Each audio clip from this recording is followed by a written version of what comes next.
Hey guys, it's Steph from Sweet Savory and Steph. Today we're making my light bacon cheeseburger inspired meatballs. Are you zooming in on my mouth? Oh my God, that's so good.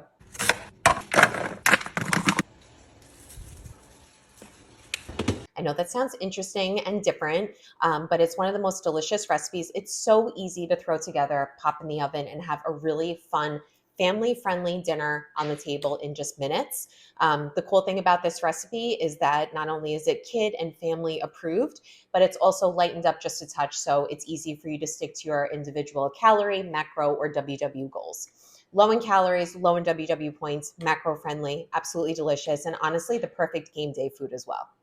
For the full recipe, you can head to sweetsavoryandstep.com. I'll put the link to the recipe in the caption below. Otherwise, let's get cooking. So to start out, I have lean ground beef. You can do anything from extra lean ground beef, which is like 96.4 to even 90.10. This happens to be a 92.8. It's pretty readily available in most supermarkets, and I use it all the time. I use it for burgers, for my Italian meatballs. So today we're going to be using this. So we're just going to add that to our large mixing bowl, and everything else is going to just get mixed right in. So we have some other ingredients here, which I consider to be pantry and fridge staples. I'll go through each one of them with you. This is just regular ketchup. We also have dehydrated minced onion. This you can find in the spice aisle. It's basically like an onion powder, except it's more coarse.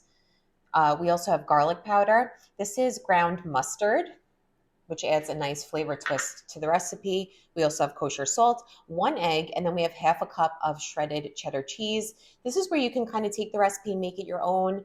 You can do a fat-free or a reduced fat version. You could do full fat. You could also swap out the cheese and put maybe American cheese if that's what you prefer, or even Swiss cheese would work great here. We're going to add all of these to the mixing bowl with the ground beef. And of course, I did not forget the most important ingredient, our cooked bacon. This is center cut bacon. I use center cut bacon in all of my recipes. It's real bacon, it's pork, but it's just a little bit leaner. It has a little bit less fat than the traditional cut of bacon, so it tends to be more friendly in the WW calorie and macro department. So we have 6 pieces of bacon that we just cooked in the oven. I do 425 until it looks nice and crispy. I like it to look something like this. So we have those just cooling, and we're going to add everything to our mixing bowl with the ground beef. So we have our mustard powder, the garlic powder, the dehydrated onion, kosher salt. We have the 1 egg, and then we have our ketchup.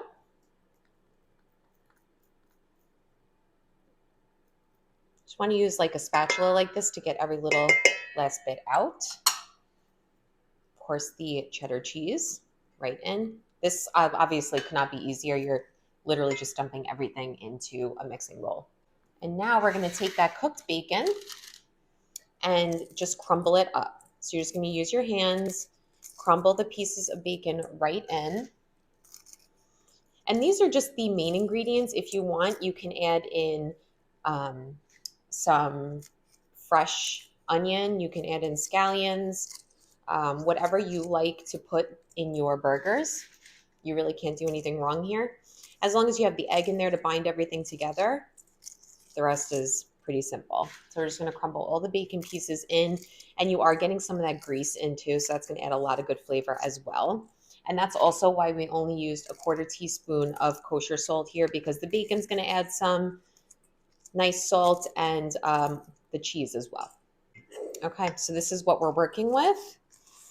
I'm going to start out with a spatula. I just want to break down that yolk, and then I'm going to get in there with my hands. They are your best tool when it comes to meatballs and meatloaf and burgers. So I'm going to start getting in there with my hands. And you don't want to overmix it. When you overmix ground beef and things like this, it can get a little tough because you're working the meat a little bit too much, but we do want to make sure that the ingredients are evenly incorporated into the mixture so that every bite tastes the same. And you can see the little flecks of cooked bacon in there and the cheese. And when these bake, you're going to see the cheese start to melt and get delicious. It's so good. All right, so that's what our mixture looks like. And now I'll show you what we do next. So when it comes to cooking the meatballs, I'm using my favorite hack, and that's using a muffin tin. Now, this, of course, is totally optional, but since we're baking in the oven, I like using a muffin tin. It keeps everything nice and separate. And also the fact that it has walls around each meatball, it actually helps it kind of like steam and remain moist in the oven. It's just something that I like to use when I'm making meatballs. We're going to spray it with nonstick cooking spray, just each opening.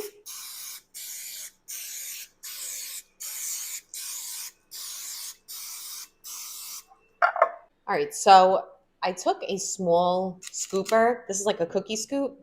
This is not necessary, but it does make things a little bit easier.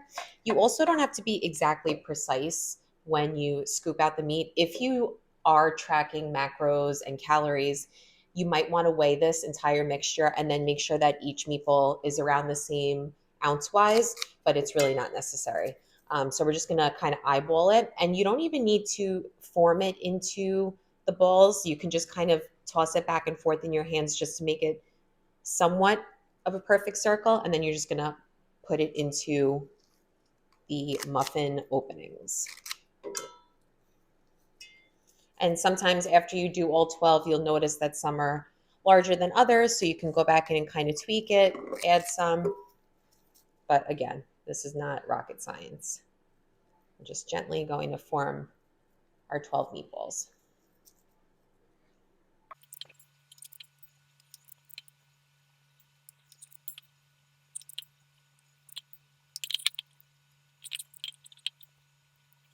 All right, so we're gonna pop these in the oven at 350. They're gonna cook for about 25 minutes. You can keep your eye on them. Honestly, depending on how you like your cheeseburger, you can have these little pink on the inside. Um, Again, you can't really screw this up, but I'm gonna pop mine in at 350 for about 25 minutes.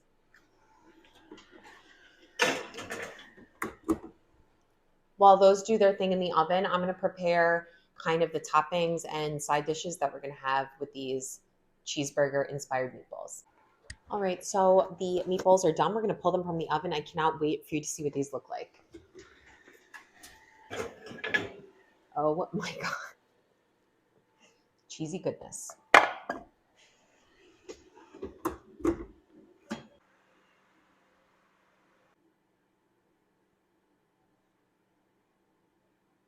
right, so the meatballs look phenomenal. You can see all that cheesy goodness and the flecks of crispy bacon. My mouth is watering. Keeping them in the muffin tin has really kept them nice and moist and like retaining that shape and moisture. There's just something about it. How we like to serve these is like a slider bar. This is perfect for game day too, especially if you're looking for something that's a little bit lightened up when it comes to game day.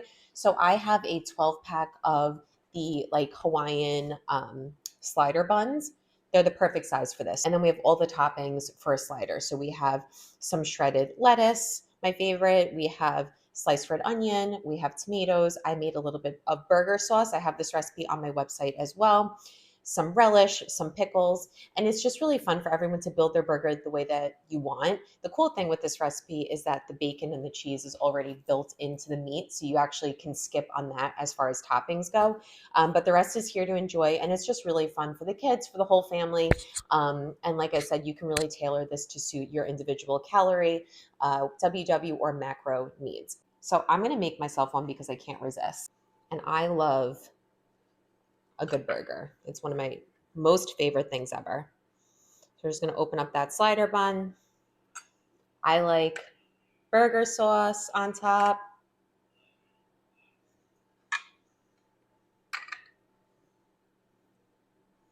So we'll get some of that good burger sauce. One of the cheeseburger sliders right on top. And then we're going to top it with our fixins here. We have our tomato, little red onion.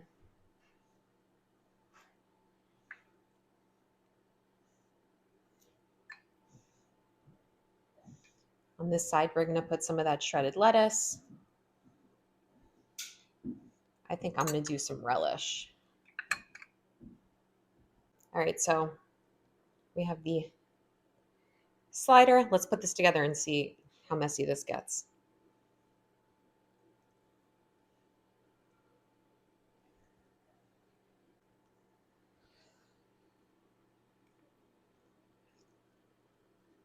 Oh my God.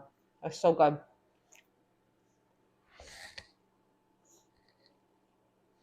Definitely not a neat dinner, but delicious and super easy to make.